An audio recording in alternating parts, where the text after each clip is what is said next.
Well, I think it's good for the country. There was a compelling case for extending our airstrikes from Iraq to Syria, and I was glad to see such strong support right across Parliament, actually from members of 6 different political parties voting in favour of this necessary action. You've made much of the importance of the UK to support its allies in striking Syria. What kind of reaction have you had from the international community? Well, there will be strong support from our allies because they wanted us to join them in taking this action.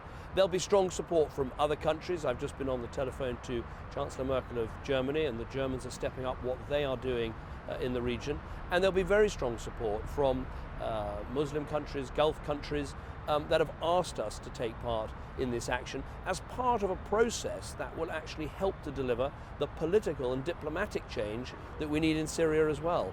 But we're going to need to be patient and persistent. This is going to take time. It is complex. It is difficult what we're asking our pilots to do, and our thoughts should be with them and their families as they commence this important work.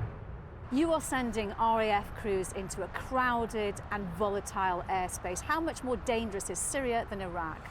Well, look, there is no way of taking part in these operations without danger and without risk. But we have very professional pilots. We have superb equipment. We'll do everything we can to deconflict with other countries and make sure that these things are carefully planned. But the work they do is vital. We must be patient, we must be persistent, but above all, we should think of them and their families as they do this dangerous and difficult work. Patient and persistent. This mission stretches the RAF to the limits. How long will it go on for, and can they cope?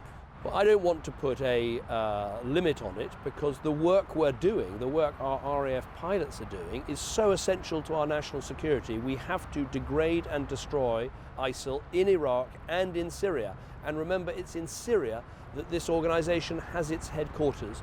But they're very brave people, they're extremely capable and professional, and we'll give them all the support that they need as they do their work. You've called this a generational battle beyond what the UK's armed forces are doing at the moment. Are you likely to ask any more of them in the fight against ISIL? The reason I call this a generational struggle is that we are fighting Islamist extremist violence, not only in Iraq and Syria, but we see problems in other parts of the world, including in our own country. And so my argument is, yes, there's vital work for the RAF to do over the skies of Iraq and Syria, but there's work for our counter-terrorism police to do, there's work for our communities to do. Frankly, there's work for all of us to do to take on, as I call it, this generational struggle against some people who've perverted the great religion of Islam and who we have to defeat.